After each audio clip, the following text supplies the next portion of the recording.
Claudia Morales es una periodista que tiene una trayectoria en prensa, en radio, en televisión, incluso en comunicaciones corporativas. Ella fue una de las invitadas al lanzamiento de nuestra Feria del Libro, un libro 2019. Y la primera pregunta, luego de darte la bienvenida a nuestra universidad, es ¿cómo con esa trayectoria termino yo tomando la decisión de ser librera, si puedo darle ese adjetivo a lo que haces ahora? Claro que sí. A todos, muchas gracias por esta invitación. Estoy muy contenta de estar acá en la universidad y de ser parte de esta entrada inaugural que le hacen a la Feria del Libro. Sí, librera yo creo que es un título que se ajusta a la decisión de vida que tomé hace 2 años cuando renuncié a La Luciérnaga en Caracol, lo cual de entrada tengo que decir no significa que haya abandonado el periodismo, porque el periodismo se puede ejercer de distintas maneras, no solamente haciendo presencia en un medio nacional. De hecho sigo escribiendo en El Espectador y sigo asistiendo a muchos encuentros que están directamente relacionados con el periodismo, como por ejemplo hoy con la escritora y colega Alma Guillermo Prieto. Pero básicamente la decisión, volviendo a la pregunta sobre esta incursión en el mundo de los libros de modo más directo, es algo que yo venía planeando ya hace muchos años, que además desarrollé desde otros ámbitos en mi propia profesión, hablando con autores, asistiendo a encuentros culturales, a ferias, y que reforzaron la idea de tener un espacio de libros a través del cual pudiera enseñar algo de la experiencia a través de ellos y también aprender de la gente que se acerca a un lugar donde pueden comprar libros. Y esa es la experiencia que estamos viviendo con enorme gratitud y satisfacción desde hace ya 10 meses.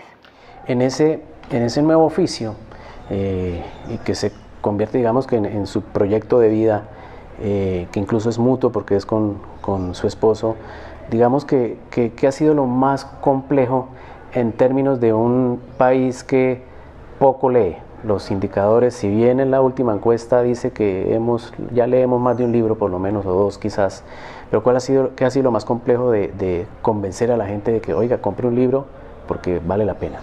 Yo creo que la dificultad no está ahí, la dificultad está en hacer empresa, porque este es un país que no le facilita el negocio legal a la gente que quiere ser legal. Y ahí es donde hemos encontrado las mayores dificultades. Pero relacionado con lo otro y las cifras que nos muestran todos los años las estadísticas sobre lectura en el país, sí es cierto, somos un país que no se destaca precisamente por leer, y menos aún si nos comparamos con otros países de la región. Pero si uno arranca un negocio, el que sea, en este caso el nuestro que es de libros, uno tiene que creer en él. Y si nosotros empezamos un negocio de libros creyendo que la gente no lee, pues no tendría sentido hacer el esfuerzo y luchar todos los días por sostenerlo y crearlo, porque se tiene que crear de muchas maneras, y quererlo. Yo siempre he pensado que también hay una ausencia de espacios culturales para que la gente se acerque, para que la gente sienta confianza, para que la gente no sienta que el espacio cultural, el que sea, teatro, libros, cine, conciertos, sea excluyente. Que sepa que es para todo el mundo, y que todo el mundo, no importa de dónde venga, ni cuál sea su capacidad o intelectual o económica, puede acceder a él. Y eso es exactamente lo que nosotros hicimos con Árbol de Libros.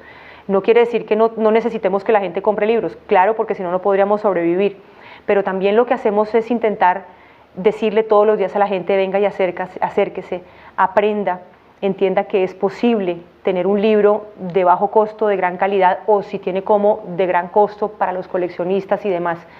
Entonces, lo que hemos logrado probar es que si bien hay unas estadísticas nacionales que nos muestran que estamos en unos lugares muy bajitos, no deseados de lecturabilidad, Árbol de Libros ha demostrado que la gente sí está leyendo, y que los niños y los jóvenes son sorprendentes, y cuando hablo de jóvenes hablo de muchachitos desde los 10 años hasta la mayoría de edad, llegan a la librería y es como si se encontraran de frente con su artista preferido convertido en un libro o en un título o en una portada. Hay niños que se cogen la cara de emoción y que dicen: encontré el libro que estaba buscando, no puede ser, papá o mamá o el que sea que vaya con ellos. Y esa es una experiencia que no teníamos, pero que yo estaba segura de que íbamos a vivir, y es exactamente lo que estamos viendo. Claudia, y en esa relación que va más allá de una relación de compra y venta, yo compro un libro, pago, me voy, ¿cómo es ese día a día de Claudia en el negocio cuando alguien quiere buscar orientación para, yo quiero leer algo, pero no sé, ¿cómo hace? Ese es tal vez el elemento diferencial que nosotros hemos logrado crear y mantener con gran convicción. Estar siempre allí para poderle decir a la gente qué podría o qué le gustaría leer. Porque tener un negocio de libros no es lo mismo que tener un negocio de zapatos o de carteras. Cada universo que entra con su mente diferente requiere que uno esté preparado para abordar ese universo nuevo y asimismo tener la paciencia, tener el cariño cuando se trata de gente que no tiene claro qué quiere, así como se encuentra uno con gente sorprendente que le enseña a uno montones de libros, pero en el otro caso, de ser capaz de coger la mano y de decir, venga, y la primera pregunta que uno tiene que hacer es, ¿a usted qué le gusta hacer en la vida? ¿Cuáles son sus gustos? Me pasó con una señora que nunca en la vida había leído, y entonces me dijo, yo nunca he leído, pero quiero leer, porque siento que ese es un vacío que tengo en la vida. Y le pregunté, ¿a usted qué le gusta? Y me dijo, el fútbol. Y le dije, entonces usted lo que tiene que leer es algo de fútbol. Y me la llevé a la sección de fútbol y efectivamente se llevó un libro de Valdano, que más adelante después volvió y me dijo, el libro me pareció absolutamente extraordinario. Y así es como tiene que ser. Eso es lo primero que uno tiene que saber, a usted qué le gusta, porque a usted no le puede gustar lo mismo que a mí. Yo, como dueña de la librería, no me leería nunca un libro de fútbol. Yo leo más ensayo, novela, biografía, historia, pero no quiere decir que mis gustos tengan que ser los de la gente que entra. Yo tengo que poner mis gustos al margen para tratar también de ajustar el carácter y la vida de la gente a el título que probablemente está buscando. Y una persona que está todo el día trabajando en una librería, explorando el mundo de la literatura, ¿con qué libro se va a dormir? Uy, pues con muchos. Bueno, ahorita para venir aquí a la Feria del Libro con ustedes, pues leí todo lo que estaba a mi alcance de Alma Guillermo Prieto.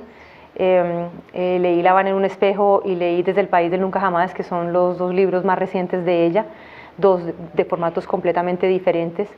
Pero siempre en mi mesita de noche y en mi cartera o en mi morral siempre tiene que haber un libro. Realmente yo no entiendo la vida sin poder tener que leer. Yo llego a un espacio donde hay un pequeño tiempo libre y lo primero que hago es agarrar un libro y leer en un trancón, leo en el avión, en una sala de espera, tengo que leer. Así que eso es lo último que leí para poder prepararme para lo que pasó aquí en el encuentro de hoy.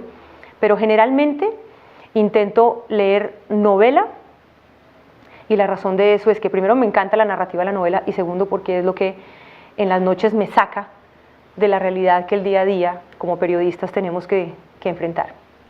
Claudia, y usted viene de un oficio que exige escribir. Para ejercer el periodismo hay que escribir, así sea porque uno va a estar frente a una cámara o bueno, quizás detrás, en fin.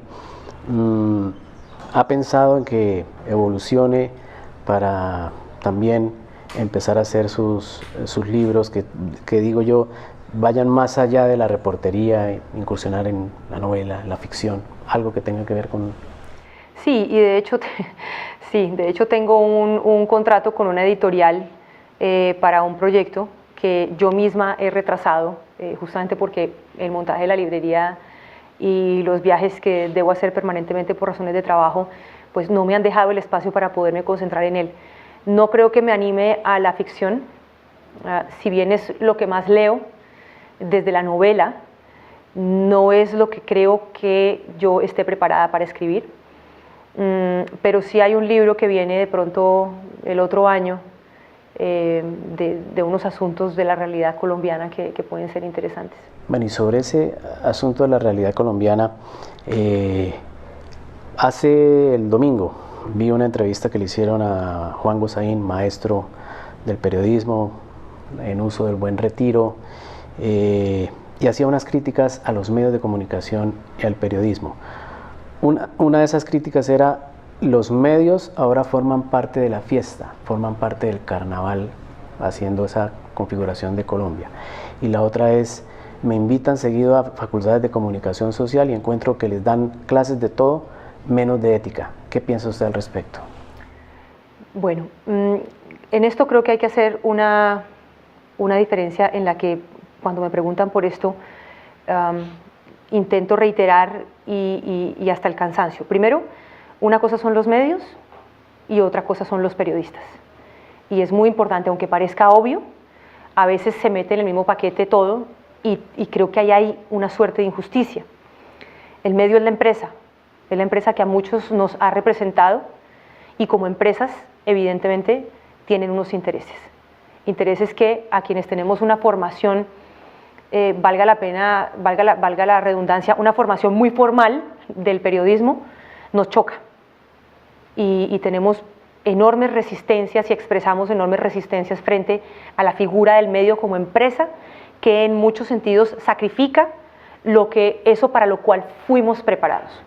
Pero resulta que en los medios están los periodistas y hay periodistas que se plegan de ciertas prácticas que van en contra de lo que nos han enseñado y otros que hacen un trabajo tremendamente digno, respetable, valiente y en muchos sentidos también temerario. Es gente que en el día a día está también arriesgando su puesto por intentar hacer el periodismo que debe ser el periodismo que tiene que servir como referente para la sociedad. Entonces, digamos, sí, un pedazo de lo que dice Juan Gosaín, si lo sujetamos única y exclusivamente a la empresa y entendiendo que la empresa, como empresa, tiene intereses y no metemos en el mismo costal a quienes hacen que ese medio sea posible, que son los periodistas.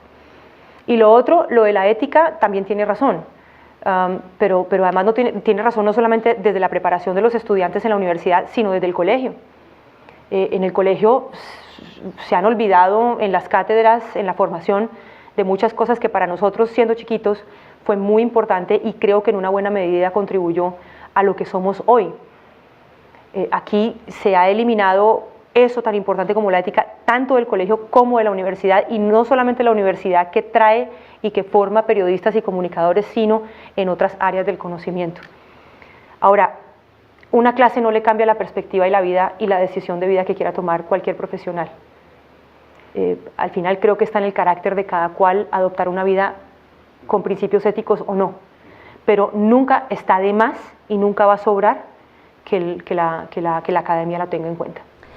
Claudia, y en ese mismo sentido, también ahorita, el lunes, martes, nos despertamos con la noticia que Darío Arizmendi, que lleva 30 años ejerciendo el periodismo, anuncia su retiro de Caracol Radio con una audiencia millonaria.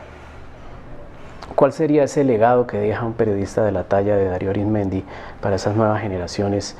Si bien reconoce él que gran parte de la toma de su decisión es porque se dio cuenta que el uso de la tecnología, la misma tecnología, ya habían pasado por encima de él. Voy a empezar por lo último y es las nuevas tecnologías, y ciertamente las nuevas tecnologías imponen unos retos en la forma de hacer periodismo, lo cual no significa, a mi juicio, que acabe con el buen periodismo que muchos colegas en Colombia y en el mundo siguen haciendo y que claro, que tienen el uso de las nuevas tecnologías, pero que no necesariamente implican la migración total hacia esas formas, ¿sí?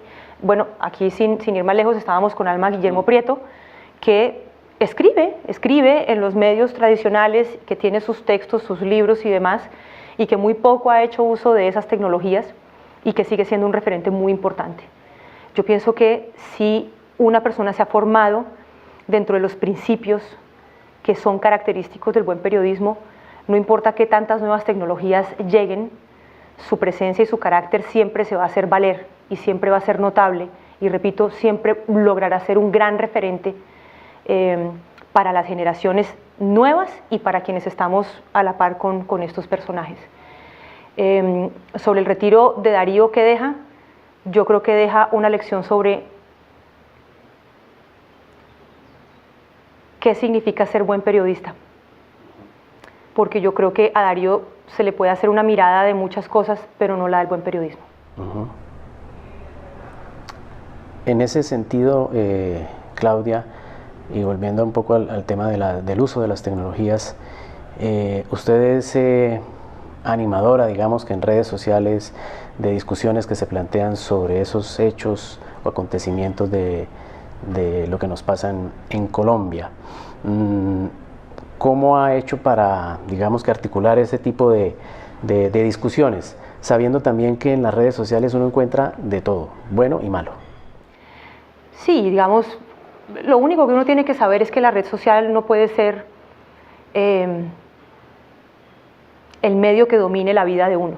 Es decir, la red social es un mecanismo que bien usado es muy útil y es un mecanismo a través del cual podemos informar lo que es de nuestro interés y nos podemos informar sobre los temas que a nosotros nos interesan. Depende de uno si uno le da un uso negativo, agresivo o muy positivo y propositivo. Digamos que yo creo que el gran problema es cuando la vida personal de uno empieza a bailar al son de lo que pasa en una red social, y ahí es donde uno creo que comete un gran error. Si uno es capaz de ponerle distancia a eso, creo que las redes sociales son extraordinarias. A mí me han servido mucho, por ejemplo, en este proyecto de la librería, me han servido un montón, porque a través de ellas también se ha acercado gente a nosotros.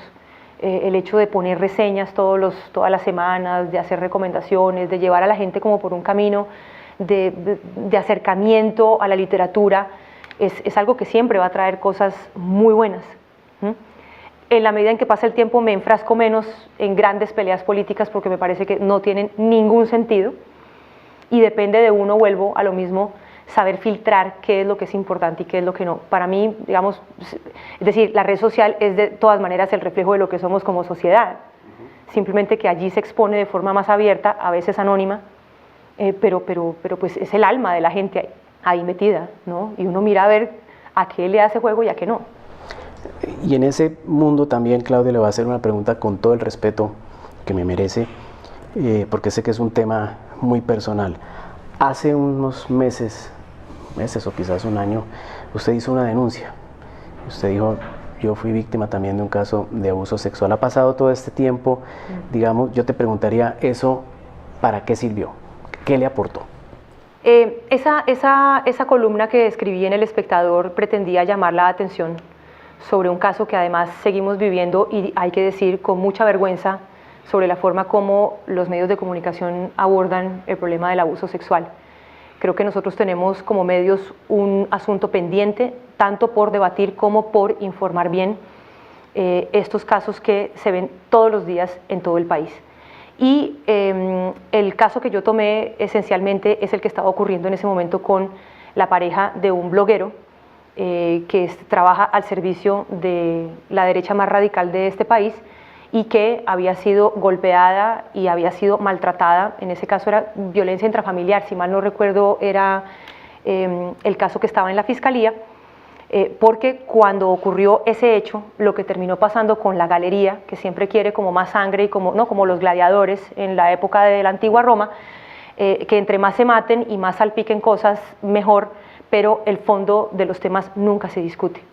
Hoy en día la gente recuerda que yo dije que yo había sido víctima de abuso sexual y nadie recuerda ni siquiera el nombre de la pareja de Gustavo Rugeles, que además en reiteradas oportunidades desde entonces ha hablado de nuevo de cómo él la ha violentado y no ha pasado nada. La prueba del fracaso que somos como sociedad es lo que terminó probando esa columna. Eso somos, un fracaso como sociedad, que no somos capaces de entender hasta, primero, cómo informarnos para poder informar sobre los casos de abuso. Se volvió más importante que era Claudia Morales, una periodista de medios nacionales, la que contó para poder hacer una defensa de una víctima reciente en ese momento y no lo que estaba pasando con esa víctima.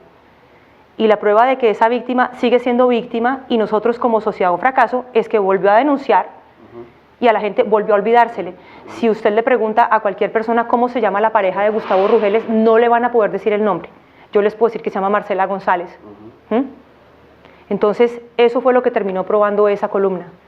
Y además, una infinita crueldad desde la forma como se manejan ciertos temas en este país. Uno es el abuso sexual, pero podría citar varios ejemplos de cómo hay una mentalidad ciertamente cruel, insolidaria e inhumana, desde espectros que no tienen que ver con los medios, como desde los mismos medios, para abordar ciertos temas. Eso fue lo que probó. Claudia, por último, vamos a tener a Claudia el próximo año, ya no como moderadora de un evento, sino como invitada al lanzamiento de un libro. Pues vamos, yo espero que sí. Tengo que ponerme juiciosa porque ya llevo aplazándolo mucho tiempo, pero pues espero que sí. Yo espero poder cumplir con eso. Claudia, muchísimas gracias por estar acá. No, a ustedes mil gracias.